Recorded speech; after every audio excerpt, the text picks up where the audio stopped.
Hello everyone. जैसे हमने last video में डिस्कस किया था कूलम्स लॉ को, अब कूलम्स लॉ की लिमिटेशंस की बात करेंगे। तो कूलम्स लॉ की लिमिटेशन में सबसे पहली लिमिटेशन है स्टैटिक्स चार्ज, यानी कि मैंने आपको पहले बताया था इलेक्ट्रोस्टैटिक। क्या बताया था? इलेक्ट्रोस्टैटिक। तो इलेक्ट्रो में मैंने बताया था इलेक्ट्रो का मतलब होता है चार्ज और स्टैटिक मतलब होता है रेस्ट। इट मीन्स जो चार्ज होने चाहिए कूलम्स लॉ में वो किस फॉर्म में होने चाहिए? रेस्ट पोजीशन में होने चाहिए। अगर रेस्ट पोजीशन में नहीं होंगे तो कूलम्स लॉ उस चीज को फॉलो नहीं करेगा। इट मीन्स चार्ज कैसे होने चाहिए? रेस्ट में, मूविंग में नहीं होने चाहिए। दूसरा जो पॉइंट है वो है पॉइंट चार्ज। इट मीन्स मैंने आपको ये भी समझाया था कि पॉइंट चार्ज क्या होते हैं। पॉइंट चार्ज ये होते हैं जो बहुत ही स्मॉल चार्ज होते हैं। कैसे होने चाहिए चार्जेस? जिन चार्जेस पे कूलम्स लॉ फॉलो करेगा वो चार्जेस कैसे होने चाहिए? बहुत छोटे होने चाहिए। अगर वो चार्जेस बड़े होंगे तो शायद उस पर ये कूलम्स लॉ ना फॉलो करे।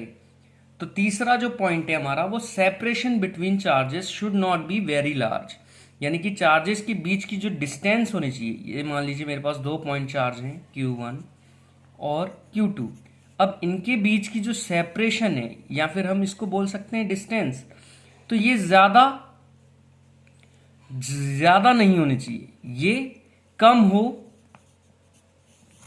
यानी कि हम ये इस तरह से बोल सकते हैं, हम इस तरह से समझ सकते हैं कि कूलम्स लॉ जो है वो बहुत कम डिस्टेंस के लिए फॉलो होगा। ज्यादा बड़ी, बहुत ज्यादा लार्ज डिस्टेंस के लिए ये कूलम्स लॉ फॉलो नहीं करेगा। तो ये इसकी लिमिटेशंस हैं। अब देखिए नेक्स्ट टॉपिक है हमारा comparison of gravitational law with sorry comparison of Coulomb's law with gravitational law. अच्छा, हम ग्रेविटेशनल लॉ जानते हैं। ग्रेविटेशनल लॉ क्या होता है? ग्रेविटेशनल लॉ ये हमसे कहता है कि अगर दो मासेज हैं, कितने मासेज हैं? दो। सपोज हमारे पास दो मासेज हैं m1 और m2। इस लॉ को हम यूनिवर्सल लॉ भी कहते हैं। m1 और m2 दो मासेज हैं, तो एक बॉडी दूसरी बॉडी को इस पूरे यूनिवर्स में क्या करती है? अपनी तरफ अट्रैक्ट करती है। और जिस फोर्स से अट्रैक्ट करती है उसको हम ग्रेविटेशनल फोर्स कहते हैं। तो यही चीज यहां पे लिखी हुई है, एक्सप्लेन की हुई है। अब देखिए, अब हम इसको कंपैरिजन के हिसाब से समझेंगे कि जो ग्रेविटेशनल लॉ है वो ज्यादा बड़ा होता है या फिर जो हमारा कूलम्स लॉ है वो ज्यादा बड़ा होता है। तो देखिए, ग्रेविटेशनल लॉ हमसे क्या कहता है? According to Newton's universal law of gravitation. इसमें हमने क्या सीखा है कि every body in the universe attract every other body with a force which is directly proportional to the product of masses of two bodies and inversely proportional to the square of distance between them। यानी कि इस law को अगर हम mathematical form में लिखें तो F equal to G m1 m2 upon are square होगा। अच्छा, ऐसे ही हमने क्या अभी डिस्कस किया? एज डिस्कस्ड अर्लियर हमने क्या डिस्कस किया है कि दो चार्जेस के बीच में जो फोर्स लगेगा उसको हम इलेक्ट्रोस्टैटिक फोर्स कहेंगे। तो उस चीज को कैसे मेजर कर सकते हैं? कूलम्स लॉ से। F इक्वल टू के Q1 Q2 upon are square. तो देखिए, इन दोनों फोर्सेस में सबसे बड़ा फोर्स कौन सा है या छोटा फोर्स कौन सा है? तो मैं एक चीज बता दूं आपको, जो इलेक्ट्रिक फोर्स होता है वो ज्यादा स्ट्रांग होता है ग्रेविटेशनल लॉ से बिटवीन टू इलेक्ट्रॉन। यानी कि दो इलेक्ट्रॉन्स के बीच में अगर ये फोर्स लगेगा तब ये ज्यादा बड़ा होगा। देखिए कैसे लिख सकते हैं हम उसको। देखिए, the electric force is much greater than the gravitational force between two electron. अगर हम इलेक्ट्रॉन की बात करें तो क्या चीज बड़ी होगी? कौन सा फोर्स बड़ा होगा? इलेक्ट्रिक फोर्स बड़ा होगा। वो कितना ज्यादा बड़ा होगा देखिए, यानी कि फोर्स, ये ई का नीचे मतलब क्या समझते हो आप? यानी कि इलेक्ट्रिक फोर्स कितना बड़ा है? 10⁻39 ऑफ ग्रेविटेशनल लॉ से। अच्छा गाइज, यहां पे अगर हम दो प्रोटॉन्स की बात करें, किसकी बात करें? जब दो प्रोटॉन्स को हम क्या करेंगे? कंपेयर करेंगे, तब क्या हो जाएगा? ये फोर्स जो कौन सा होगा? फोर्स ऑफ इलेक्ट्रिक, यानी कि इलेक्ट्रिक फोर्स वो कितना ज्यादा होगा? 10⁻36 ग्रेविटेशनल लॉ, यानी कि ग्रेविटेशनल लॉ से वो 10⁻36 ज्यादा बड़ा होगा। ठीक है जी, ये देखिए, ये इलेक्ट्रॉन्स के लिए है, यहां पे लिख सकते हैं आप, और ये प्रोटॉन्स के लिए है। ओके गाइस, ये चीज क्लियर हुई। अब हम कंपेयर करते हैं किसको? Comparison of charge and mass. Comparison of charge and mass. देखिए, चार्ज हमने पढ़ा था कि चार्ज कैसा होता है? चार्ज, किसी भी बॉडी पर जो चार्ज होता है वो कैसा हो सकता है? नंबर फर्स्ट पॉइंट की बात करें अगर हम, तो electric charge on a body, ठीक है जी, कैसा हो सकता है?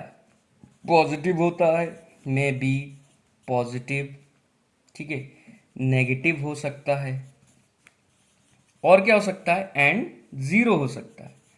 ओके, यानी कि किसी भी बॉडी पर अलग अगर इलेक्ट्रिक चार्ज प्रेजेंट है तो वो कैसा चार्ज हो सकता है? मैंने आपको इंटीजर वाला भी बताया था कि पॉजिटिव नेगेटिव तो हो सकता है, बट उसके साथ साथ क्या होगा? वो जीरो भी हो सकता है। बट मास जो होता है, ऑन द अदर हैंड, अगर हम मास की बात करें तो मास हमेशा कैसा होगा? पॉजिटिव होगा। आज तक आपने ये नहीं सुना होगा फिजिक्स में कि मास नेगेटिव होता है, कभी भी -5 किलोग्राम नहीं सुना होगा।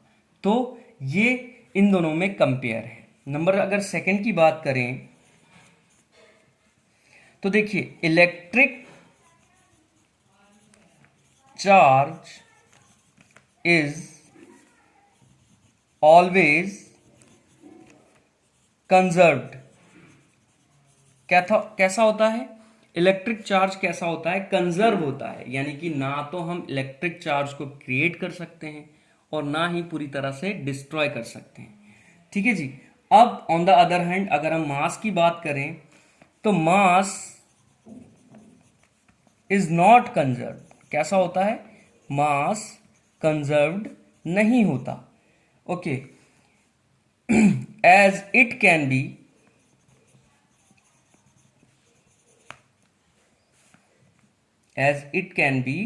changed into energy and vice versa। अब देखिए, इस पॉइंट को अगर मैं समझाऊं तो मास को हम किस में चेंज कर सकते हैं? एनर्जी में चेंज कर सकते हैं, और एनर्जी को किस में चेंज कर सकते हैं? मास में। बट मास क्या होगा? कभी भी कंजर्व नहीं होगा। किसी भी बॉडी का मास कंजर्व नहीं होगा। इसके अगर हम तीसरे पार्ट की बात करें, तीसरे कंपैरिजन की या तीसरे पॉइंट की बात करें, तो उसमें हमें यह पता चलता है कि जैसे दो हमारे पास क्या है? चार्जेस हैं। ओके, तो इनके बीच में लगने वाला फोर्स, अब हम फोर्स को कंपेयर कर देते हैं। तो ये सपोज हमारे पास Q1 चार्ज है, ये Q2 चार्ज है। इनके बीच में लगने वाला जो फोर्स होगा वो कैसा हो सकता है? मैंने आपको बताया था पॉजिटिव पॉजिटिव, तो कैसा होगा? रिपल्सिव होगा। ठीक है, नेगेटिव नेगेटिव भी कैसा होगा? रिपल्सिव होगा। ठीक है जी।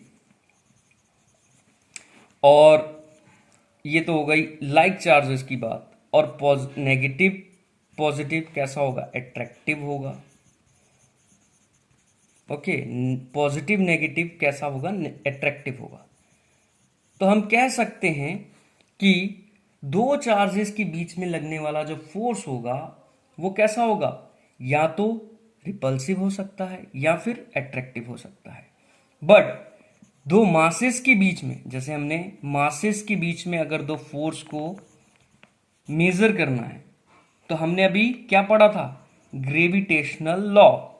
तो ग्रेविटेशनल लॉ में हमें यह पता चलता है कि दो मासेस हमेशा एक दूसरे को क्या करते हैं, अट्रैक्ट करते हैं। ये सपोज m1 मास है और ये m2 मास है, तो ये दोनों मासेस क्या करेंगे, एक दूसरे को अट्रैक्ट करेंगे, इसमें रिपल्सिव नहीं होगा।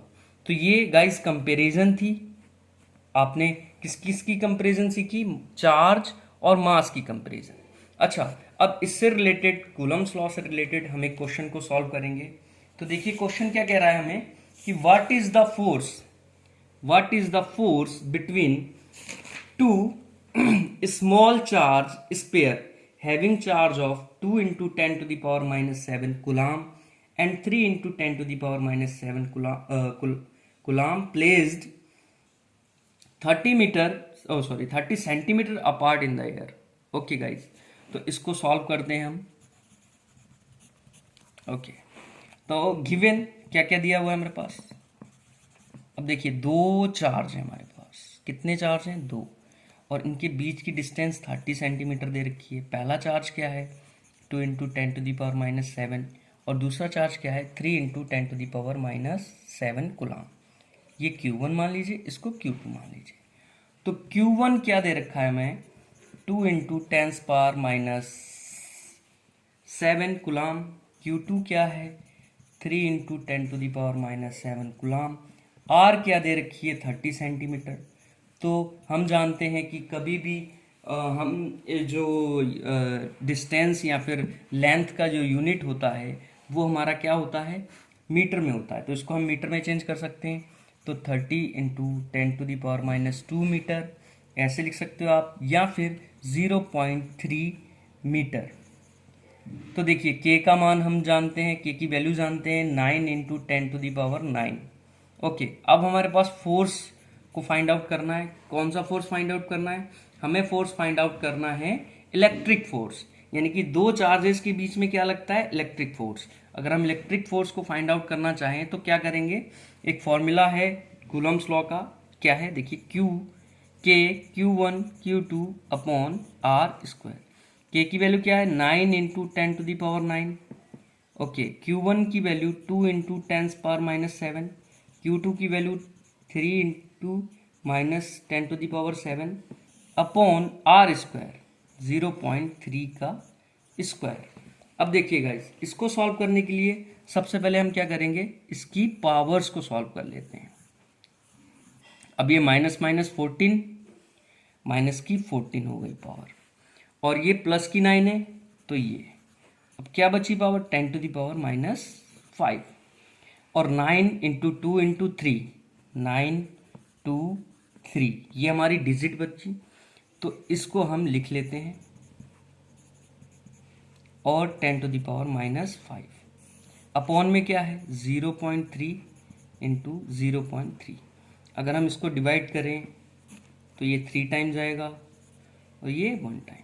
अगर आप इसको, क्या बचा, 2 इंटू 0.3 इंटू 10 पावर माइनस 5, अगर हम इसको मल्टीप्लाई कर दें तो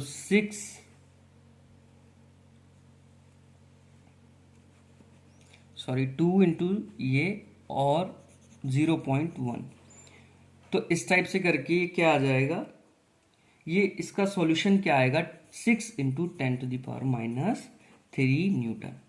ये आपका फोर्स को इस तरह से हम फाइंड आउट कर सकते हैं।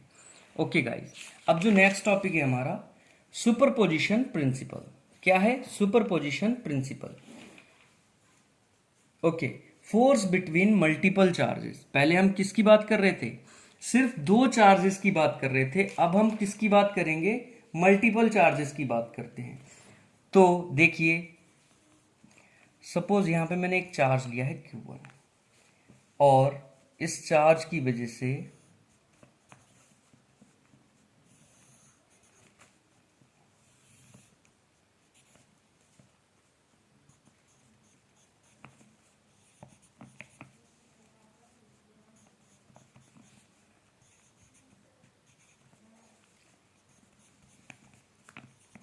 ओके गाइस, देखिए ये हमारे पास क्या है, मल्टीपल चार्जेस है। तो इसको हम कैसे एक्सप्लेन करते हैं, कंसिडर क्या करेंगे, कंसिडर, हमने एक कंसिडर किया है, कंसिडर अ सिस्टम, हमने क्या किया है, एक सिस्टम को कंसिडर किया है ऑफ एन पॉइंट चार्जेस। हमारे पास कितने चार्जेस हैं, एन पॉइंट चार्जेस हैं, देखिए Q N, Q1, Q2, Q3, Q up to Qn. Okay, be distributed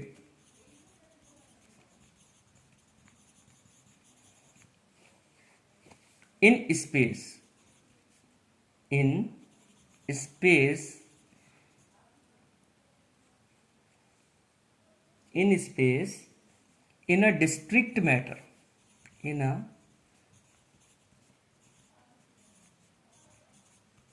manner. तो ये हमारा चार्जेस है हमारे पास, हमने Q1, Q2 up to Qn charges माना है, ठीक है। अब इन चार्जेस की वजह से लेट द चार्जेस, अब आपको पता है एक चार्ज दूसरे चार्ज को अपनी तरफ अट्रैक्ट करेगा तो ऑब्वियसली उनके बीच में क्या लगेगा, फोर्स लगेगा। Let the charges be, let the charges be Q2, Q3 up to Qn exert forces F12, F13, F1n respectively, ठीक है, respectively on charges Q1, on charge Q1।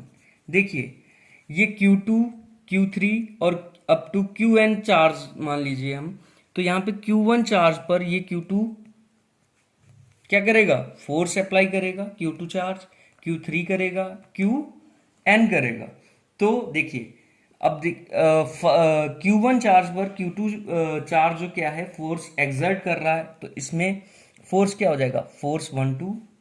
Q1 charge पर Q3 चार्ज क्या कर रहा है, force exert कर रहा है, तो इस पे क्या हो जाएगा, फोर्स 1 3, और Qn के लिए अप टू फोर्स 1n। तो देखिए अब यहां पे सुपरपोजिशन स्टार्ट होती है according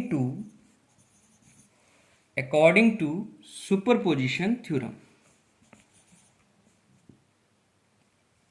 according the principle of superposition. The total charge, हम क्या फाइंड आउट कर रहे हैं, द टोटल चार्ज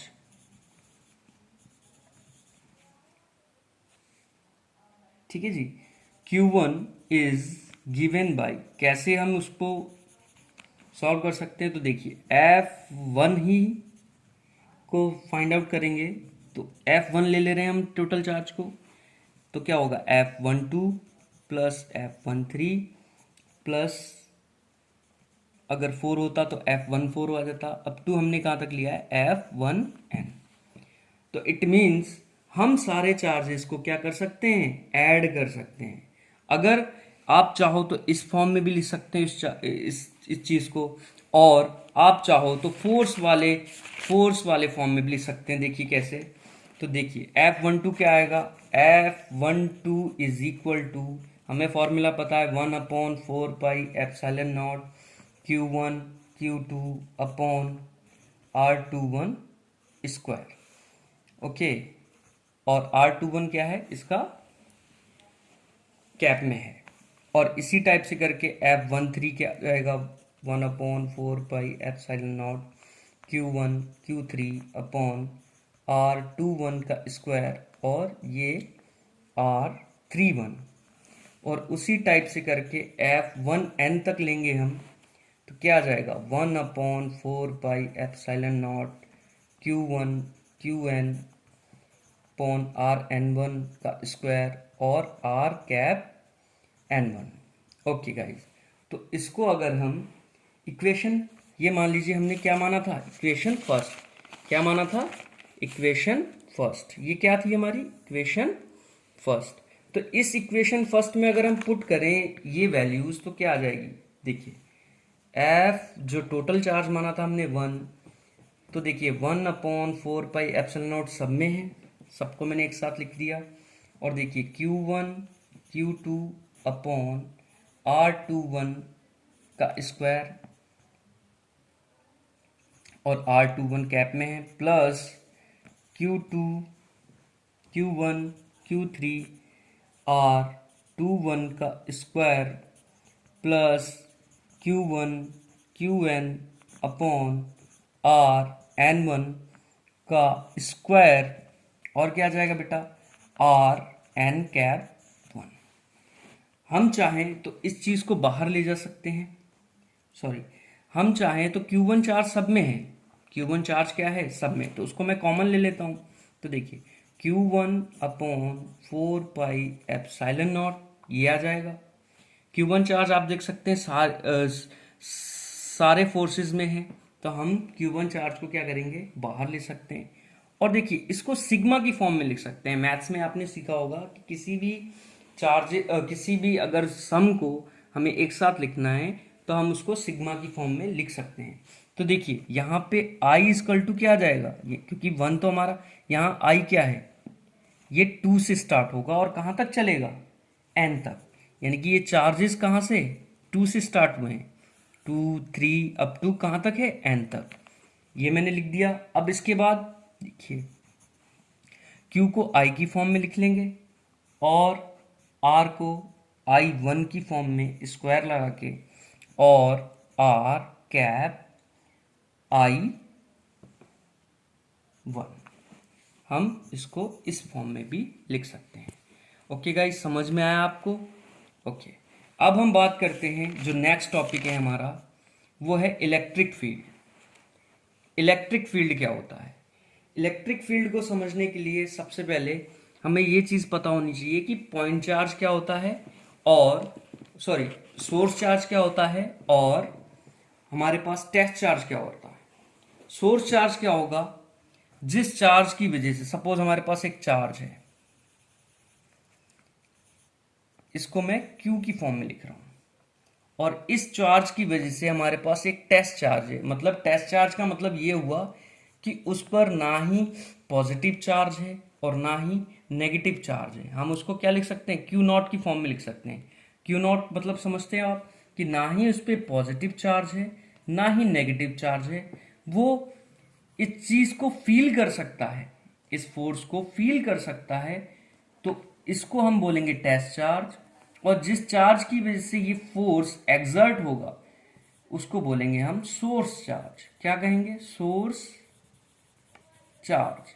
तो देखिए डेफिनेशन क्या कहती है हमसे, कि द इलेक्ट्रिक फील्ड, यानी कि the electric field due to a charge Q at a point in the space, यानी कि कोई भी एक चार्ज है उसकी वजह से इलेक्ट्रिक फील्ड क्या होगा स्पेस में, मे बी डिफाइन एज, क्या कैसे डिफाइन करेंगे, the force that a unit positive charge, एक यूनिट पॉजिटिव चार्ज है, would experience if placed at that point. अगर यहाँ पे कोई पॉइंट है और इस पॉइंट चार्ज की वजह से, पॉजिटिव पॉइंट चार्ज की वजह से ये किसी फोर्स को फील करता है, तो उसको हम क्या बोलते हैं, हम उसको क्या कहेंगे, इलेक्ट्रिक फील्ड। क्या कहेंगे, इलेक्ट्रिक फील्ड। ओके, तो इलेक्ट्रिक फील्ड समझ में आया आपको गाइस? इलेक्ट्रिक फील्ड समझ में आया? ओके, अब क्या है इलेक्ट्रिक फील्ड इंटेंसिटी। क्या है इलेक्ट्रिक फील्ड? यहां पे मैंने आपको बताया था कि सोर्स चार्ज क्या होगा, टेस्ट चार्ज क्या होगा, तो इलेक्ट्रिक फील्ड क्या होगा, इलेक्ट्रिक फील्ड इंटेंसिटी क्या होगी, the electric field intensity at any point due to source charge. देखिए जिस चार्ज की वजह से वो फोर्स को एक्सर्ट कर रहा है वो हमारा हो गया source charge, is defined as the force experienced per unit positive test charge placed that point. यानी कि टेस्ट चार्ज, सपोज हमारे पास क्या है, एक टेस्ट चार्ज है, क्या है, टेस्ट चार्ज, और यहां पे एक क्या है, सोर्स चार्ज है। क्या है, सोर्स चार्ज। इस सोर्स चार्ज की वजह से अगर कोई टेस्ट चार्ज इस फोर्स को एक्सपीरियंस करता है, तभी हम उसको बोलते हैं इलेक्ट्रिक फील्ड इंटेंसिटी।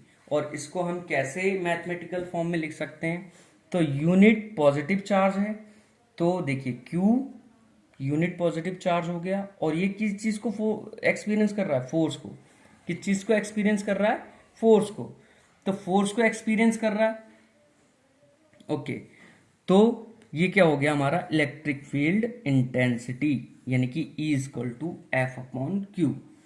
अगर हम इसकी बात करें कि ये कौन सा, इसका यूनिट क्या है, और यहां पे E क्या है, वेयर E क्या है? E क्या है यहां पे? Electric field intensity. Electric field intensity. और Q क्या है?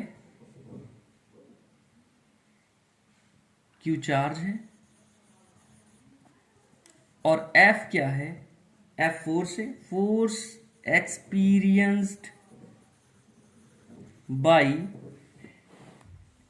The test charge.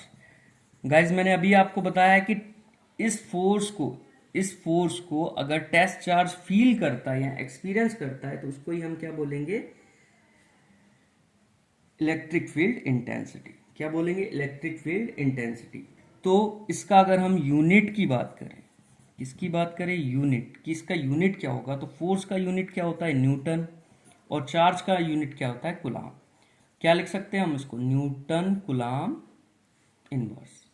ओके, अगर हम बात करें कि क्वांटिटी कैसी है, सॉरी क्वांटिटी नहीं, यस क्वांटिटी, कि ये कैसी क्वांटिटी है, स्केलर क्वांटिटी है कि वेक्टर क्वांटिटी है? तो गाइज ये वेक्टर क्वांटिटी है। कैसी क्वांटिटी है? Vector quantity. और इसका ऐसा यूनिट क्या है? Newton coulomb inverse. Okay okay guys, अब नेक्स्ट हम बात करते हैं कि electric field due to a system of charge, यानी कि इलेक्ट्रिक फील्ड क्या है? Due to a system of charge. तो देखिए, अब इलेक्ट्रिक फील्ड है, electric field due to system of charge.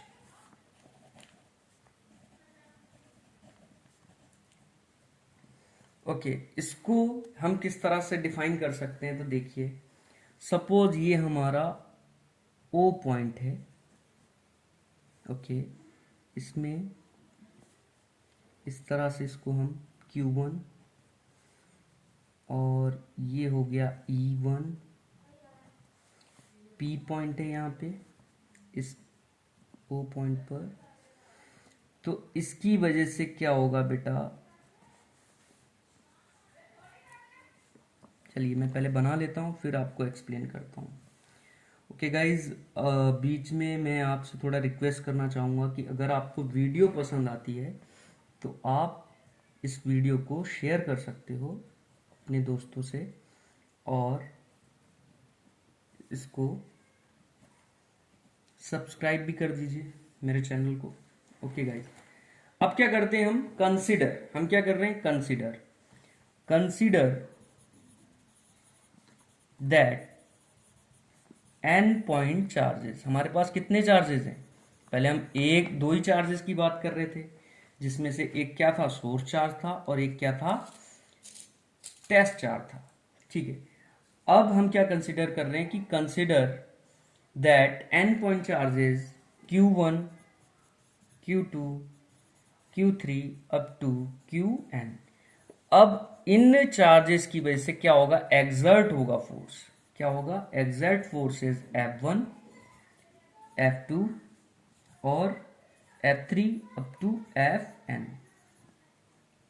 तो देखिए, ये Q1 चार्ज हो गया, ये Q2 चार्ज हो गया, ठीक है। और इसी टाइप से करके हमने यहाँ पे एक टेस्ट चार्ज रखा है Q0, और ये क्या हो गया?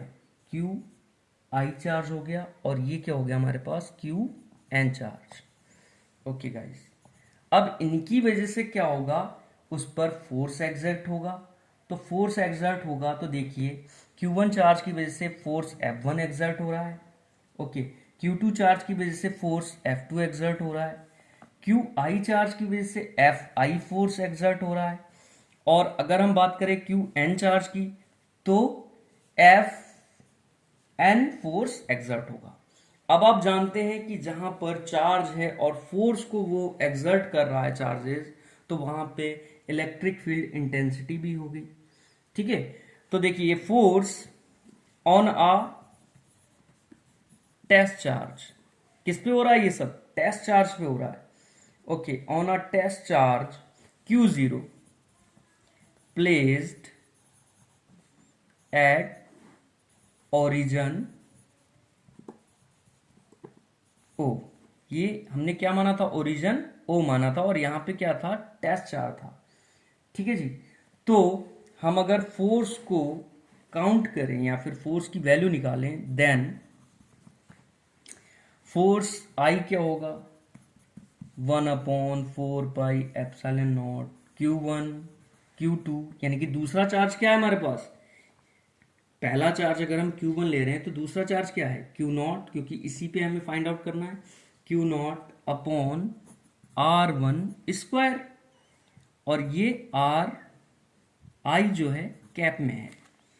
ये आर आई कहाँ से आया और ये कैप में क्यों है, ये इस चीज़ को भी एक्सप्लेन करेंगे, क्योंकि ये हमारा वेक्टर फॉर्म जो होता है कूलम्स लॉ का, उस चीज़ को हम इस टाइप से करके लिखते हैं। तो देखिए, where R I is the, क्या है, डिस्टेंस है, क्या है ये, distance is the distance of the test charge Q0 from Q I, यानी कि Q0 से क्यू आई के बीच में जो डिस्टेंस है बेटा, इस डिस्टेंस को हम क्या कहेंगे, आर आई। अब उसी टाइप से करके, अब देखिए Q1 से Q0 के बीच में R1 लिया, Q2 से Q0 के बीच में R2 लिया। ठीक है, Qn से Q0 से Qn के बीच में जो डिस्टेंस होगा वो Rn होगा। ठीक है जी, तो अब जैसे मैं आपको बता रहा था कि ये डिस्टेंस है, ये हमने इसको एक्सप्लेन कर दिया। अब देखिए, अब हम आपको पता है कि इलेक्ट्रिक फील्ड इंटेंसिटी को हमें फाइंड आउट करना है किस पॉइंट पर, P पॉइंट पर। तो देखिए किस टाइप से फाइंड आउट करेंगे, the electric field at the observation